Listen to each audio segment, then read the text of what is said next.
Hi all. So the next topic is Faraday's law of EMI or electromagnetic induction. ತುಂಬಾ important. So ಇವ್ರು ಏನು ಹೇಳ್ತಾರೆ ಅಂತಂದರೆ the flux ಅದನ್ನ ಏನಂತ ಹೇಳ್ತಾ ಇದ್ದೀವಿ ಅಂತಂದರೆ ಏನು ಇ ಎಮ್ ಎಫ್ ಅದನ್ನ ಈ ಥರ ಡಿನೋಟ್ ಮಾಡ್ತಾರೆ. Actually the E M F induced in a closed circuit is equal to the rate of change of magnetic flux linked with the circuit ಅಂತ ಹೇಳ್ತಾರೆ. ಒಂದ್ಸಲ ಬರ್ದ್ಬಿಡ್ತೀನಿ ನಾನು, ಓಕೆನಾ?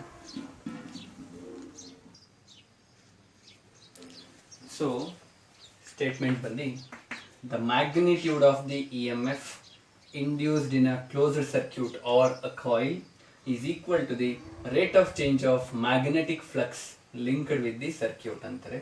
ಸೊ ಬರೀ ಮ್ಯಾಗ್ನಿಟ್ಯೂಡ್ ತೊಗೊಂಡ್ರೆ ಪ್ಲಸ್ ಬರುತ್ತೆ. ಸಪೋಸ್ ಬರೀ ಇ ಅಂತ ಬರೆದ್ರೆ ಇನ್ ಜನರಲ್ ಹೆಂಗೆ ಬರಿತೀವಿ ಅಂದರೆ ಇದನ್ನ ಇನ್ನು E is equal to minus N into D phi B by D T ಅಂತ ಬರಿತೀವಿ. ಫೈ ಅಂದರೆ ಮ್ಯಾಗ್ನೆಟಿಕ್ ಫ್ಲಕ್ಸ್, ಫೈ ಬಿ ಅಂದರೆ ಓಕೆನಾ. ವೇರ್ ಎನ್ ಅಂದರೆ number of turns in the coil, ಅಂದರೆ ಇಟ್ ಈಸ್ ಡೈರೆಕ್ಟ್ಲಿ ಪ್ರಪೋರ್ಷನ್ ಆಗಿರೋದ್ರಿಂದ, ಅಂದರೆ ಟರ್ನ್ಸ್ ಜಾಸ್ತಿ ಮಾಡ್ದಂಗೆಲ್ಲ ಇ ಎಮ್ ಎಫ್ ಏನಾಗುತ್ತೆ ಜಾಸ್ತಿ ಪ್ರೊಡ್ಯೂಸ್ ಆಗುತ್ತೆ, ಇಂಡ್ಯೂಸ್ ಆಗುತ್ತೆ ಅಂತ ಅರ್ಥ. So this is the expression.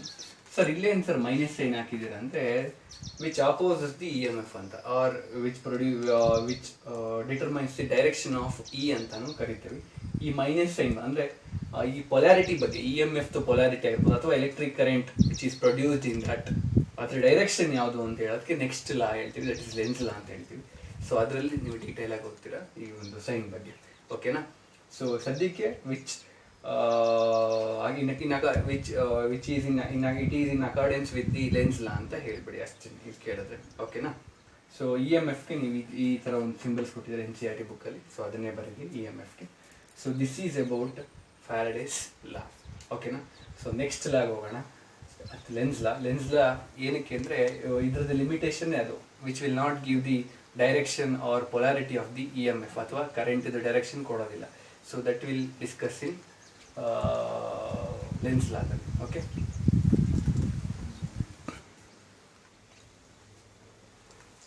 So Lenz law statement ಬಂದು the polarity of induced E M F is such that it tends to produce the current which opposes the change in magnetic flux. Very very important, which will not oppose the magnetic flux. It is not opposing just magnetic flux, it is opposing change in magnetic flux that produced it ಅಂತ ಹೇಳ್ತಾರೆ. ಏನು sir ಏನು ಅರ್ಥ ಆಗ್ತಾ ಇಲ್ಲ ಅಂತಂದರೆ, ಈಗ ನೋಡಿ ಇಲ್ಲೊಂದು ಕಾಯಿಲ್ ಇದೆ ಅಂತ ಇಟ್ಕೊಂಡು, so it's a coil, okay? So ಇಲ್ಲೊಂದು ಕಾಯಿಲ್ ಬರೀತೀನಿ, ಇಲ್ಲೊಂದು ಬಾರ್ ಮ್ಯಾಗ್ನೆಟ್ ಇದೆ ಅಂತ ಇಟ್ಕೊಂಡು, ಓಕೆನಾ? ಸೊ ಇದೇ ಕಾಯಿಲ್ ಅಂದ್ಕೊಳ್ಳಿ, ಸೊ ಇದೇ ಮ್ಯಾಗ್ನೆಟ್ ಅಂತ ಅಂದ್ಕೊಳ್ಳಿ, ಓಕೆನಾ? ಸೊ ನಾವು ನೋಡಿದ್ವಿ ಈ ಮ್ಯಾಗ್ನೆಟ್ ಹತ್ರ ತಂದಂಗೆಲ್ಲ ಏನಾಗ್ತಾ ಇದೆ, ಇದಕ್ಕೆ ಲಿಂಕ್ ಆಗಿರುವಂತಹ ಮ್ಯಾಗ್ನೆಟಿಕ್ ಫ್ಲಕ್ಸ್ ಏನಾಗುತ್ತೆ ಚೇಂಜ್ ಆಗುತ್ತೆ, ಓಕೆನಾ? ಹೆಂಗೆ ಚೇಂಜ್ ಆಗುತ್ತೆ ನಿಮಗೆ ಗೊತ್ತಿದೆ ಅಂತ ಅನ್ಕೋತೀನಿ. ಸೇ ಫಾರ್ ಎಕ್ಸಾಂಪಲ್ ಇಷ್ಟು ದೂರ ಡಿಸ್ಟೆನ್ಸ್ ಇದ್ದಾಗ ಸಿ ಮ್ಯಾಗ್ನೆಟಿಕ್ ಫೀಲ್ಡ್ ಲೈನ್ಸ್ ಹಿಂಗಿದೆ, ಓಕೆ? ಹಿಂಗಿದೆ. So hardly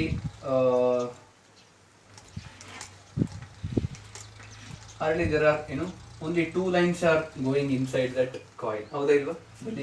only two lines are linked with this coil, ಓಕೆನಾ?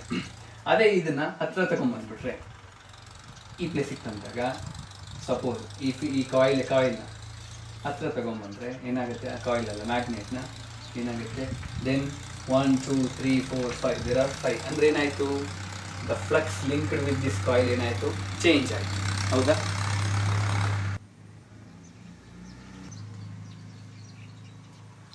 ಸೊ ಇನ್ ದಿಸ್ ವೇ ಏನಾಗುತ್ತೆ, flux linked with this coil ಏನಾಗುತ್ತೆ ಚೇಂಜ್ ಆಗ್ತಾ ಹೋಗುತ್ತೆ, ಓಕೆನಾ?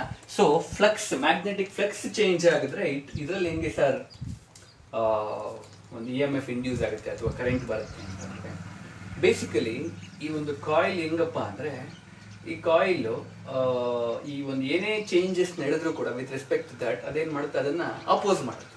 ಇದು ಇದರ ಒಂದು ಗುಣಲಕ್ಷಣ ಅದಕ್ಕೆ ಅದರ ಕ್ಯಾರೆಕ್ಟರ್ ಕೈಂಡ್ ಆಫ್ ಹೆಂಗೆ ಅಂದರೆ ಒಂಥರ ಇನರ್ಷಿಯಾ ಥರ, ಲಾ ಆಫ್ ಇನರ್ಷಿಯಾ ಥರ. ಅಂದರೆ ರೆಸ್ಟಲ್ಲಿದ್ದರೆ ರೆಸ್ಟಲ್ಲಿರೋಕ್ಕೆ ಇಷ್ಟಪಡುತ್ತೆ, ಮೋಷನಲ್ಲಿದ್ದರೆ ಮೋಷನಲ್ಲಿರೋಕ್ಕೆ ಇಷ್ಟಪಡುತ್ತೆ, ಅಂತ ಹೇಳ್ತೀವಲ್ವ, ಇನರ್ಷಿಯಾ ಅಂದರೆ it's a property of a body due to which it resist to change its present state ಅಂತ ಹೇಳ್ತೀವಲ್ವ, ಆ ಥರ.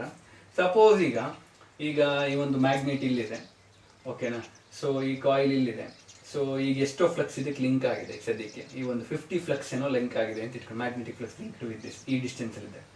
ಸೊ ಇದು ಹಿಂಗೆ ಬಂದಾಗ ಏನಾಗುತ್ತೆ, ಇದು ಮ್ಯಾಗ್ನೆಟಿಕ್ ಫ್ಲಕ್ಸ್ ಚೇಂಜ್ ಆಗುತ್ತೆ. So which will oppose this one. ಆ ಒಂದು ಚೇಂಜನ್ನು ಇದು ಹೇಟ್ ಮಾಡುತ್ತೆ, ಇದು ಯಾವುದು, ಈ ಒಂದು ಕಾಯಿಲ್. ಸೊ ಅದೇನು ಮಾಡುತ್ತೆ ಅವಾಗ, ಅಷ್ಟೇ ಒಂದು ಮ್ಯಾಗ್ನೆಟಿಕ್ ಫ್ಲಕ್ಸ್ ಇಲ್ಲಿರೋ ಥರ ಒಂದು ಅರೇಂಜ್ಮೆಂಟ್ ಮಾಡ್ಕೊಳುತ್ತೆ. ಅಂದರೆ 50 ಇದ್ದಿದ್ದು 50ನೇ ಇರಬೇಕು, ಇದು ಹತ್ರ ತಗೊಂಬಂದ್ರೆ ಇದು 100 ಆಗ್ತಾ ಇದೆ ಅಂತ ಇಟ್ಕೊಳ್ಳೋಣ. So it wants to be remain at 50 only, 50 ಇರಬೇಕು ಅಂತ ಎಕ್ಸ್ಪೆಕ್ಟ್ ಮಾಡ್ತಾ ಇದೆ. ಅವಾಗ ಏನು ಮಾಡುತ್ತೆ, ಇದು ಮ್ಯಾಗ್ನೆಟಿಕ್ ಫ್ಲಕ್ಸ್ನ ಇದು ಪ್ರೊಡ್ಯೂಸ್ ಮಾಡುತ್ತೆ ಇನ್ ದಿ ಆಪೋಸಿಟ್ ಡೈರೆಕ್ಷನ್. ಅಂದರೆ ಮ್ಯಾಗ್ನೆಟಿಕ್ ಫೀಲ್ಡ್ ಲೈನ್ಸ್ ಎಲ್ಲ ಹಿಂಗೆ ಹೋಗೋ ಥರ. ಸೊ ಇದು ಹಿಂಗಿದೆ, ಬರ್ತಾ ಇರೋದು ಇದರಿಂದ ಬರ್ತಾ ಇರೋದು. ಸೊ ಏನು ಮಾಡುತ್ತೆ, ಈ ಕಡೆಯಿಂದ 50 ಕಳಿಸ್ತಾ ಇದೆ, 100 ಮಾಡ್ತಾ ಇದು ಮತ್ತೆ ಒನ್ಸ್ ಅಗೇನ್ ಏನು ಮಾಡ್ತೀವಿ, ಇಲ್ಲಿಂದ 50 ಕಳಿಸುತ್ತೆ. ಸೊ ದಟ್ 100 - 50 ಏನಾಗುತ್ತೆ, ರಿಮೈನ್ 50ನೇ ರಿಮೈನ್ ಆಗಿರೋ ಥರ ನೋಡ್ಕೊಳತ್ತಿದ್ದು. ಈಗ ನೀವು ಅರ್ಥ ಮಾಡ್ಕೊಳ್ಳಿ, ಇದು ಮ್ಯಾಗ್ನೆಟಿಕ್ ಫ್ಲಕ್ಸ್ ನ ಪ್ರೊಡ್ಯೂಸ್ ಮಾಡ್ತಾ ಇದೆ ಅಂದ್ರೆ, ಮ್ಯಾಗ್ನೆಟಿಕ್ ಫ್ಲಕ್ಸ್ ಹೆಂಗ್ ಪ್ರೊಡ್ಯೂಸ್ ಆಗಕ್ಕೆ ಸಾಧ್ಯ, ಮ್ಯಾಗ್ನೆಟಿಕ್ ಫೀಲ್ಡ್ ಇರಬೇಕು. ಮ್ಯಾಗ್ನೆಟಿಕ್ ಫೀಲ್ಡ್ ಯಾವ್ದು ಪ್ರೊಡ್ಯೂಸ್ ಮಾಡ್ತಾ ಇದೆ ಅಂದ್ರೆ, moving charges field produce. Moving charges is nothing but ಏನು, ಎಲೆಕ್ಟ್ರಿಕ್ ಕರೆಂಟ್. ಎಲೆಕ್ಟ್ರಿಕ್ ಕರೆಂಟ್ ಏನಾಗುತ್ತೆ, ಇದರಲ್ಲಿ ಫ್ಲೋ ಆಗೋಕ್ಕೆ ಸ್ಟಾರ್ಟ್ ಆಗುತ್ತೆ. ಎಲೆಕ್ಟ್ರಿಕ್ ಕರೆಂಟ್ ಫ್ಲೋ ಆಗುತ್ತೆ ಅಂದ್ರೆ ಮ್ಯಾಗ್ನೆಟಿಕ್ ಫೀಲ್ಡ್ ಪ್ರೊಡ್ಯೂಸ್ ಆಗುತ್ತೆ. ಮ್ಯಾಗ್ನೆಟಿಕ್ ಫೀಲ್ಡ್ ಪ್ರೊಡ್ಯೂಸ್ ಆಗ್ತಾ ಇದೆ ಅಂದ್ರೆ ಮ್ಯಾಗ್ನೆಟಿಕ್ ಫ್ಲಕ್ಸ್ ಏನಾಗ್ತಾ ಇದೆ, ಲಿಂಕ್ ಆಗ್ತಾ ಇದೆ ಈ ಒಂದು ಕಾಯಿಲ್ಗೆ ಅಂತ ಅರ್ಥ. ಈಗ ಡೈರೆಕ್ಷನ್ಗೆ ಬಂದ್ರೆ ನೋಡಿ, ಇವಾಗ ಮ್ಯಾಗ್ನೆಟಿಕ್ ಫ್ಲಕ್ಸ್ ಇನ್ಕ್ರೀಸ್ ಆಗ್ತಾ ಇದೆ because of this bar magnet ಹತ್ರ ತಂದಂಗಿಲ್ಲ ಅಂತಂದ್ರೆ, ಇದೇನ್ ಮಾಡ್ತಾ ಅದನ್ನ ಡಿಕ್ರೀಸ್ ಮಾಡಕ್ಕೆ ಟ್ರೈ ಮಾಡುತ್ತೆ. ಅಂದ್ರೆ it will produce the current R magnetic flux in this direction. ಈಗ ಈ ಡೈರೆಕ್ಷನ್ ಪ್ರೊಡ್ಯೂಸ್ ಆಗಬೇಕು ಅಂತಂದ್ರೆ ಮ್ಯಾಗ್ನೆಟಿಕ್ ಫ್ಲಕ್ಸ್ ಯಾವ ಡೈರೆಕ್ಷನ್ ಅಲ್ಲಿ, ಇವಾಗ ಇಲ್ಲಿ ತರ್ತಾ ಇದೆ ಅಂತಂದ್ರೆ, ಇದು ಹಿಂಗ್ ಬರ್ತಾ ಇದೆ ಅಂದ್ರೆ ಮ್ಯಾಗ್ನೆಟಿಕ್ ಫ್ಲಕ್ಸ್ ಹಿಂಗ್ ಆಗ್ತಾ ಇದೆ. ಇದು ಈ should create the magnetic flux is in this direction. ಒಪ್ತೀರಾ? ಮ್ಯಾಗ್ನೆಟಿಕ್ ಫ್ಲಕ್ಸ್ ಈ ಡೈರೆಕ್ಷನ್ ಕ್ರಿಯೇಟ್ ಆಗಬೇಕು ಅಂತಂದ್ರೆ ಕರೆಂಟ್ ಯಾವ ಡೈರೆಕ್ಷನ್ ಹೋಗ್ಬೇಕು, ಈ ಡೈರೆಕ್ಷನ್ ಅಲ್ಲಿ ತಾನೆ, clockwise anti clockwise ಹಿಂಗ್ ಹೋದ್ರೆ ತಾನೆ ಮ್ಯಾಗ್ನೆಟಿಕ್ ಫೀಲ್ಡ್, ಮ್ಯಾಗ್ನೆಟಿಕ್ ಫ್ಲಕ್ಸ್ ಏನಾಗುತ್ತೆ, ಒಳಗೆ ಹೋಗೋದು, ಲಿಂಕ್ ಆಗೋದು. ಇವಾಗ ನೋಡಿ, ಈ ಒಂದು ಕಾಯಿಲ್ ನೋಡಿ, ಏನಾದ್ರು ಕರೆಂಟ್ ಹಿಂಗ್ ಹೋಗ್ತಾ ಇದೆ ಅಂದ್ರೆ according to this one right hand rule ಏನಾಗುತ್ತೆ, ಸೊ ಹಿಂಗ್ ಕರೆಂಟ್ ಹೋಗ್ತಾ ಇದ್ರೆ ಮ್ಯಾಗ್ನೆಟಿಕ್ ಫೀಲ್ಡ್ ಹಿಂಗ್ ಪ್ರೊಡ್ಯೂಸ್ ಆಗಿರುತ್ತೆ. ಅದೇ agree with me? Clockwise direction ಇದೆ, anti clockwise direction. This one is anti clockwise, correct. Anti clockwise direction ಅಲ್ಲಿ ಇದ್ದಾರೆ, ಕರೆಂಟ್ ಹಿಂಗ್ ಫ್ಲೋ ಆಗ್ತಾ ಇದೆ, ಮ್ಯಾಗ್ನೆಟಿಕ್ ಫೀಲ್ಡ್ ಹಿಂಗ್ ಬರ್ತಾ ಇದೆ. ಹೋಗ್ತೀರಾ? Very simple, right hand rule like this. ಓಕೆನಾ? So this is the direction of the current. Okay, suppose ಇದು ವಾಪಸ್ ಹಿಂದಕ್ಕೆ ಹೋಗ್ತಾ ಇದೆ, ಡಿಕ್ರೀಸ್ ಆಗ್ತಾ ಇರೋದು ಮತ್ತೆ ಇದು once again that is nothing but change. ಅದನ್ನ ಏನ್ ಮಾಡ್ತಿದ್ವು, ಆಪೋಸ್ ಮಾಡಬೇಕು. ಇವಾಗ ಏನ್ ಮಾಡುತ್ತೆ, ಮತ್ತೆ 100 50 ಆಗ್ತಾ ಇಲ್ಲ, ಟು ರಿಮೈನ್ 100 ಅದೇನ್ ಮಾಡುತ್ತೆ, it will produce the magnetic flux in the same direction. ಅಂದ್ರೆ ಯಾವ್ದಾರ ಡೈರೆಕ್ಷನ್ ಇದೆ ಇದ್ರದ್ದು ಮ್ಯಾಗ್ನೆಟಿಕ್ ಫ್ಲಕ್ಸ್ ಹಿಂಗಿದ್ರೆ ಇದು ಕೂಡ ಸೇಮ್ ಡೈರೆಕ್ಷನ್ ಇರೋ ತರ, ಅಂದ್ರೆ ಹಿಂಗ್ ಬಂದಾಗ ಡಿಕ್ರೀಸ್ ಆಗ್ತಾ ಇದೆ. ಹಂಗಾಗಿ it tries to produce more and more magnetic flux. ಹಾಗಾದ್ರೆ ಕರೆಂಟ್ ಹಿಂಗ್ ಮ್ಯಾಗ್ನೆಟಿಕ್ ಫ್ಲಕ್ಸ್ ಹಿಂಗ್ ಕ್ರಿಯೇಟ್ ಆಗ್ತಾ ಇದೆ ಅಂದ್ರೆ ಇನ್ಸೈಡ್ ದಿ ಬೋರ್ಡ್, ಅಂದ್ರೆ ಈ ಡೈರೆಕ್ಷನ್ ಇರಬೇಕು. ಅಂದ್ರೆ ಕರೆಂಟ್ ಯಾವ ಡೈರೆಕ್ಷನ್ ಹೋಗ್ಬೇಕು, ಕ್ಲಾಕ್ ವೈಸ್ ಡೈರೆಕ್ಷನ್. ಹೋಗ್ತೀರಾ? ಹಿಂಗ್ ಹೋಗ್ಬೇಕಲ್ವಾ? ಇವಾಗ ಹಿಂಗ್ ಹೋದ್ರೆ ತಾನೆ ಹಿಂಗ್ ಹೋಗಕ್ಕೆ ಸಾಧ್ಯ. So this is the direction of the current. So then the magnetic flux will be in this direction. So in this way, ಇದು ಒಂದು ವೇ ಆಯ್ತು. ಇನ್ನೊಂದು ಥರನೂ ಹೇಳ್ತಾರೆ. ಹೆಂಗೆ ಅಂದರೆ, ಸಪೋಸ್ ಇಲ್ಲೊಂದು ಕಾಯಿಲ್ ಇದೆ, ಇಲ್ಲೊಂದು ಬಾರ್ ಮ್ಯಾಗ್ನೆಟ್ ಇದೆ, ಇದು north pole south pole. So ಇದು ಹಿಂಗೆ ಬರ್ತಾ ಇದೆ ಅಂದರೆ ಇದೇನು ಮಾಡುತ್ತೆ, it will oppose this flux. ಇದು ಆಪೋಸ್ ಮಾಡಬೇಕು ಅಂದರೆ ಇದು ಕೂಡ ಎಂತ ಕ್ರಿಯೇಟ್ ಮಾಡಬೇಕು, ನಾರ್ತ್ ಪೋಲ್ನೇ ಕ್ರಿಯೇಟ್ ಮಾಡಬೇಕು. ಇಲ್ಲಿ ಹೋಗ್ತೀರಾ, ನಾರ್ತ್ ರಿಪೆಲ್ ಆಗಬೇಕು, ಹೌದಾ ಇಲ್ವಾ? ಸೊ ಈ ಡೈರೆಕ್ಷನ್ ತಗೊಳ್ಳಿ. ಸೊ ಹಾಗಾದರೆ ಈ ಡೈರೆಕ್ಷನ್ ಅಲ್ಲಿ ಇದು ಕರೆಂಟ್ ನ ಪ್ರೊಡ್ಯೂಸ್ ಮಾಡುತ್ತೆ. ಈ ಡೈರೆಕ್ಷನ್ ಬಂದ್ರೆ ಏನಾಗುತ್ತೆ, ಫ್ಲಕ್ಸ್ ಈ ಡೈರೆಕ್ಷನ್ ಅಲ್ಲಿ ಕ್ರಿಯೇಟ್ ಆಗುತ್ತೆ. ಅಂದ್ರೆ ಇಲ್ಲಿ ನಾರ್ತ್ ಪೋಲ್ ಇದ್ರೆ ನಾರ್ತ್ ಪೋಲ್ ನೇ ಕ್ರಿಯೇಟ್ ಮಾಡುತ್ತೆ ಇಲ್ಲಿ, so that it will oppose this one. ಈ ಮ್ಯಾಗ್ನೆಟ್ ಏನಾದ್ರೂ ದೂರ ಹೋಗ್ತಾ ಇದ್ರೆ, when it is going backwards, it will creates ಹಿಂಗೆ, if it is in this direction, ಹಿಂಗ್ ಮೂವ್ ಆಗ್ತಾ ಇದೆ ಅಂತಂದ್ರೆ, ಅವೇ ಫ್ರಮ್ ದಿ ಕಾಯಿಲ್ ಹೋಗ್ತಾ ಇದೆ ಅಂದ್ರೆ it will create south pole. ಯಾಕೆಂದ್ರೆ ಅಟ್ರಾಕ್ಟ್ ಆಗಬೇಕು, ಯಾಕೆಂದ್ರೆ ಫ್ಲಕ್ಸ್ ಜಾಸ್ತಿ ಲಿಂಕ್ ಆಗಬೇಕು, ಹೌದಾ ಇಲ್ವಾ? ನಾರ್ತ್ ಸೌತ್ ಅಟ್ರಾಕ್ಟ್ ಆಗಬೇಕು ಅಂತ ಏನಾಗುತ್ತೆ, it will create the south pole. South pole ಅಂದ್ರೆ ಈ ಡೈರೆಕ್ಷನ್, ಅಂದ್ರೆ current will move in this direction ಅಂತ, this direction, this is direction of I. So ಈ ಎಸ್ ನೋಡಿ. Okay, in this way it will create north and south pole in accordance with this. Okay na? So in this way it will give the direction of the EMF or direction of the current ಅಂತ ಹೇಳ್ತೀವಿ. ಓಕೆನಾ? So ಇಲ್ಲಿ ಇನ್ನೊಂದಿದೆ, ಲಾ of conservation of ಎನರ್ಜಿನೂ ಕೂಡ ಇಲ್ಲಿ holds good ಆಗುತ್ತೆ lens ಲಾದಲ್ಲಿ ಅಂತ ಹೇಳ್ತಾರೆ. ಹೆಂಗಪ್ಪ ಅಂದ್ರೆ ನೋಡಿ, ನಾವು ಇದನ್ನ ಮೂವ್ ಮಾಡ್ತಾ ಇದೀವಿ ಅಂದ್ರೆ external work, mechanical work done, ಹೌದಾ ಇಲ್ವಾ? ಸೊ ದಿಸ್ ಈ ಒಂದು ಎನರ್ಜಿ ಏನಾಗಿ ಕನ್ವರ್ಟ್ ಆಗ್ತಾ ಇದೆ ಅಂದ್ರೆ ಇಲ್ಲಿ ಎಲೆಕ್ಟ್ರಿಕಲ್ ಎನರ್ಜಿಯಾಗಿ ಕನ್ವರ್ಟ್ ಆಗ್ತಾ ಇದೆ. ಏನು ಎಲ್ಲೂ ಲಾಸ್ ಆಗ್ತಾ ಇಲ್ಲ. ನಾನು ಕೊಟ್ಟಂತ ಮೆಕ್ಯಾನಿಕಲ್ ವರ್ಕ್ ಇಂದ ಏನಾಗುತ್ತೆ, ದಟ್ ಈಸ್ ಎಲೆಕ್ಟ್ರಿಕಲ್ ಎನರ್ಜಿಯಾಗಿ ಕನ್ವರ್ಟ್ ಆಗ್ತಾ ಇದೆ.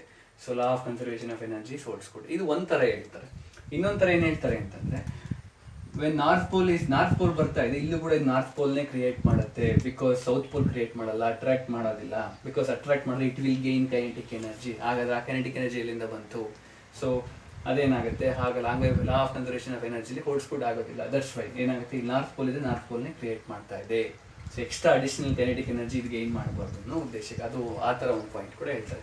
ಇನ್ this way law of conservation of energy holds good in Lenz law. ಓಕೆನಾ? ಸೊ ನೆಕ್ಸ್ಟ್ ಟಾಪಿಕ್ಸ್ನ ನೆಕ್ಸ್ಟ್ ವೀಡಿಯೋಸಲ್ಲಿ ಕಂಟಿನ್ಯೂ ಮಾಡಿ. Thank you.